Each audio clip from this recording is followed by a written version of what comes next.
اپنی زندگیوں کو تاریخ کے دھارے میں سمونا پڑتا ہے۔ میں سمجھتا ہوں آج وہ لمحہ ہم سب کے لیے آن پہنچا ہے۔ ہمیں اپنی زندگی کو آج نظر کرنا ہوگا اپنی قوم کے۔ ہماری قوم ہم سے تقاضا کرتی ہے کہ ہم اٹھیں۔ یہ نظام جو زمین بوس ہو چکا ہے، یہ نظام جو شرم کی تمام حدیں عبور کر چکا ہے، بے شرمی میں ڈوبا ہوا ہے، جہاں نہ چار دیواری کا کوئی تقدس ہے، نہ آئین کی کوئی سربلندی ہے، نہ قانون کا کوئی رواج ہے، جہاں عدالتیں آج خوف میں مبتلا ہیں۔ ہم روز دیکھتے ہیں عدالتوں میں خوف منڈلاتا ہوا۔ آج ہمارا الیکشن ہم سے چرا لیا گیا ہے۔ عوام کے ووٹ کی کوئی وقت نہیں ہے، عوام کی آواز کی کوئی وقت نہیں ہے۔ ہزاروں لوگ جیلوں میں ہیں، ان کو انصاف کی اب امید بھی نہیں ہے۔ اس تناظر میں اسلام آباد کے ہائی کورٹ کے 6 جج صاحبان نے ایک تاریخ ساز خط لکھا۔ اس خط کا مقصد تمام قوم کے ضمیر کو جھنجھوڑنا تھا۔ اس خط کا مقصد سپریم کورٹ کے ضمیر کو جھنجھوڑنا تھا۔ لیکن اگر میں علامہ اقبال سے شعر مستعار لوں تو سپریم کورٹ کا جو رویہ ہمارے سامنے آیا ہے اس کے حوالے سے یہی میں کہوں گا، وائے ناکامی کارواں کے دل سے احساس زیاں جاتا رہا، وائے ناکامی متاع کارواں جاتا رہا، کارواں کے دل سے احساس زیاں جاتا رہا۔ سپریم کورٹ نے بالکل ادراک نہیں کیا اس موقع کا، اس تاریخی موقع کا، اس کے مضمرات کا۔ آج موقع تھا کہ عدلیہ بطور ادارہ، بطور انسٹیٹیوشن دست قاتل کو جھٹک دیتی، اس جبر کو جھٹک دیتی جس میں یہ تمام قوم آج تڑپ رہی ہے۔ عدلیہ اعلان کرتی کہ وہ آزاد ہے، کہ اس کی روح آزاد ہے۔ لیکن ہم نے دیکھا ایک ایسا فیصلہ ہوا جو مفاہمت پر مبنی ہے، جو مصلحت پر مبنی ہے، جس نے اس تمام اصول کو پامال کر دیا۔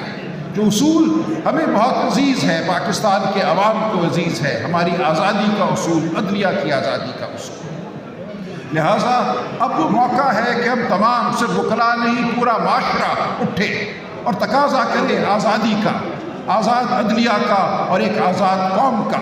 آج ہم ایک محکوم قوم ہیں۔ میں آپ سے استدعا کرتا ہوں، اٹھیے، ہمارے ساتھ چلیے، اپنی آزادی کی جانب چلیے، ان اصولوں کی جانب چلیے جو ہمیں عزیز ہیں، جو ہمارے دین کا حصہ ہے، جو ہمارے آئین کا حصہ ہے۔ ہم آپ کے ساتھ ہیں، آپ ہمارا ساتھ دیجیے۔ بہت شکریہ۔ Thank you. ظلم کے یہ ضابطے ہم نہیں مانتے، ظلم کے یہ ضابطے۔ محترم پلیز اللہ جلد بائنڈ اپ ہو جائے گا، مہربانی فرمائے ذرا۔ بسم اللہ الرحمن الرحیم۔ آنریبل پریزیڈیم، میرے تمام وکلاء دوستوں، آج جس ایشو پہ یہ کنونشن بلایا گیا ہے، ہم نے 6 ممبر پاکستان بار کونسل نے پہلے ہی یہ ایک لیٹر لکھا ہے پاکستان بار کونسل کو کہ اس پہ امیجیٹلی میٹنگ کال کی جائے جنرل ہاؤس کی۔ دوسری بات یہ ہے، ہم اس کو ڈیسائیڈ کر رہے ہیں کہ ہم تمام ممبر پاکستان بار کونسل جو ہم 6 یا 7 ہیں، ہم اس کے لیے خود پٹیشن فائل کریں گے بیفور سپریم کورٹ۔ میں سمجھتا ہوں کہ یہ جو ایشو ہے کہ ججز کا جو لیٹر آیا ہے، یہ ایک سادہ بات نہیں ہے۔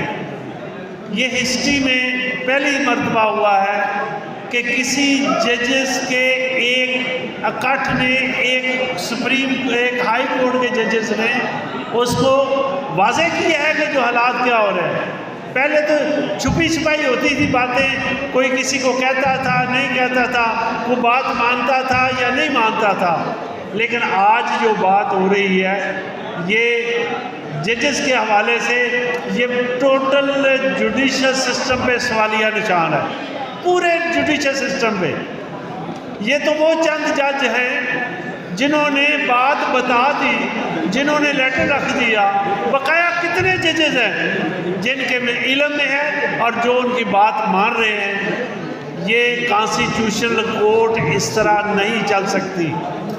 نہ لوگوں کے حقوق کا تعین ہو رہا ہے، نہ لوگوں کے